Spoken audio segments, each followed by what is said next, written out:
Talk to Lord Alex Carlile to get his view. Lord Alex, very good morning to you.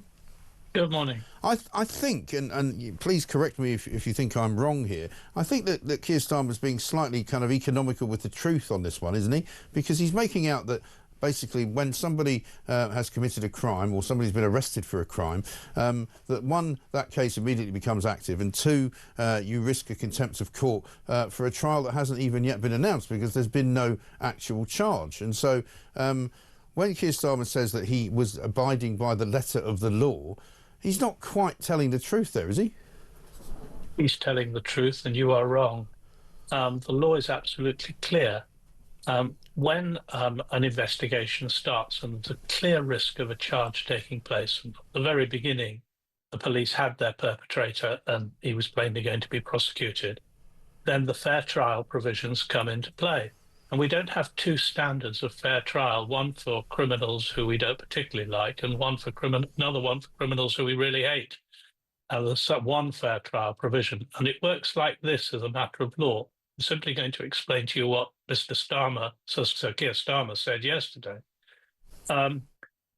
If bad character evidence is to be given in a trial, as would have happened here if it had been a full trial and nobody knew that he was going to plead guilty until he actually pled guilty, then a judge has to hear a written application and an oral application to admit such evidence. And some of it may be admitted and some of it may not be admitted. And if the government or the police or retired police officers or journalists take it on themselves to subvert a trial by declaring material that is known to them that might not be given to the jury in that trial, then it risks the trial being totally wrecked. And Keir Starmer was absolutely right to describe the law in the expert way he did. Well, I disagree with you, and you've said that I'm wrong, but I Well, tell me the law that says you're right and I'm wrong. I will tell you how the law changes in my view. And no, you tell me what law, the bit of law that says you are right and I'm wrong. When there is no court case, right, when someone has been arrested, there is a difference between an arrest and a charge. You would agree with that, I would assume. When somebody is charged, you're absolutely right, there is nothing that you can then say which might affect the court case. What you and Keir Starmer are saying... perfectly well. Well, you're going to let me finish. You can't. Let me finish. You're not permitted to make this I'm up. Permitted to not... I'm permitted... Excuse me. I'm permitted to make an argument to you. If you don't want to listen to it, then that's your problem, right? You're permitted to ask me questions, and I'm permitted to answer them. You've asked me a question. You haven't let me answer it, right? So if you would give me the privilege of doing so. Are you telling me that there's no difference between somebody being arrested in law and somebody being charged? Are you saying that the restrictions are the same? Because I don't think they are. No, you're asking the wrong question. I'm telling you that... Can't just answer the question? Are you going to allow me to answer? No, I've asked you a question. I want you to answer it. Are there differences? Are there differences between being arrested and being charged? Yes or no? There are differences. Thank you. But hang on. But in this case, nothing could have been done and said about Ricin because by that time he'd already been charged. Full stop. But except it was said. No, well, it was said, though, before the case came up, wasn't it? No, it was not said before the case came up. It was said after he pleaded guilty in court. No, he didn't plead guilty in court. He didn't make a plea the first time he appeared in court at all, actually. And he pleaded guilty. No, he pleaded guilty this week. Didn't he? The material about Ricin... Can I answer your question? Ask me a question. The material about Ricin and what he was looking at on the internet was revealed after he had pleaded guilty. Last year. It was revealed after a plea was entered for him. He did not enter a plea of guilty until this week. Well, I disagree with you. I disagree with you on the facts. You can't disagree on facts. Right. You can't disagree on facts, Lord Alex, I'm afraid. But I'll tell you what we can agree on. Prevent, which you were a reviewer of in 2011, and their strategy, Prevent have created a massive problem here because they didn't do their job. Let's talk about that.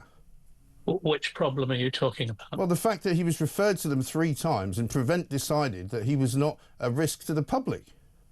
Well, it depends on the information that was given to Prevent. Well, I mean, you're missing... Well, Sorry, can I answer? I'm sorry. You're drawing sort of conclusions before you've actually talked about the evidence. You have decided that Keir Starmer's done a great job here. I disagree with you, and so does most of the country.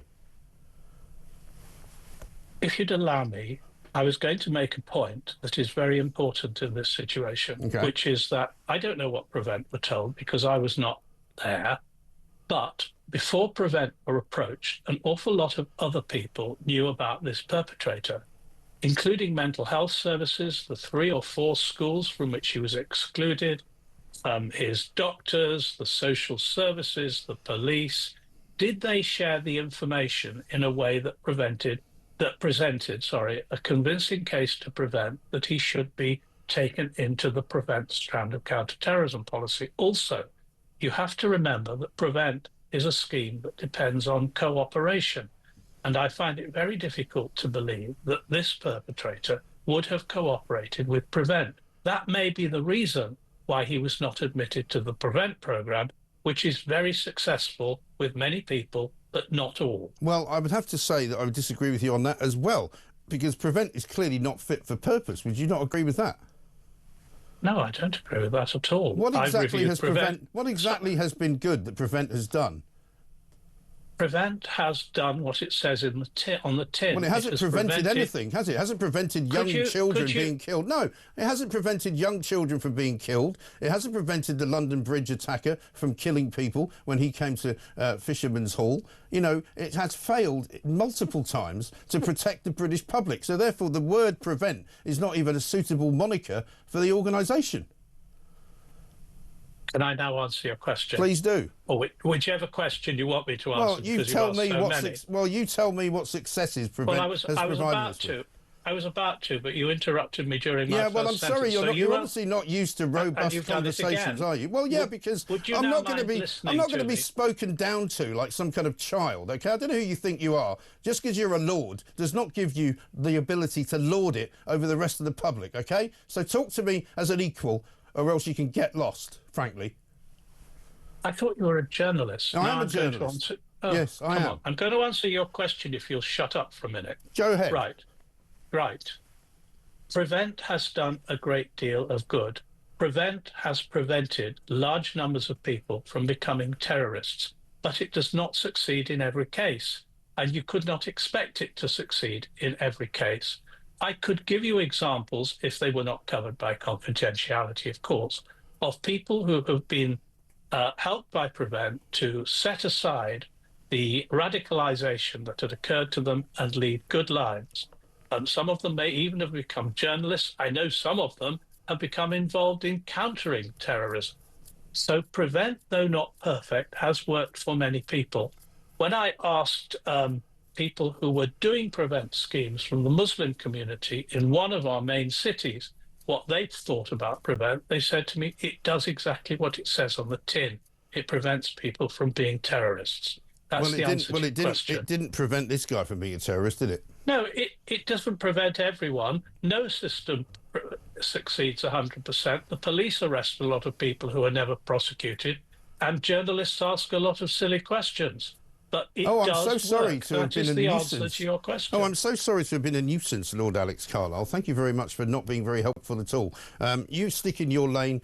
You'll never be able to be persuaded that you're wrong. And that's part of the problem with the judicial system in this country. Thank you very much indeed.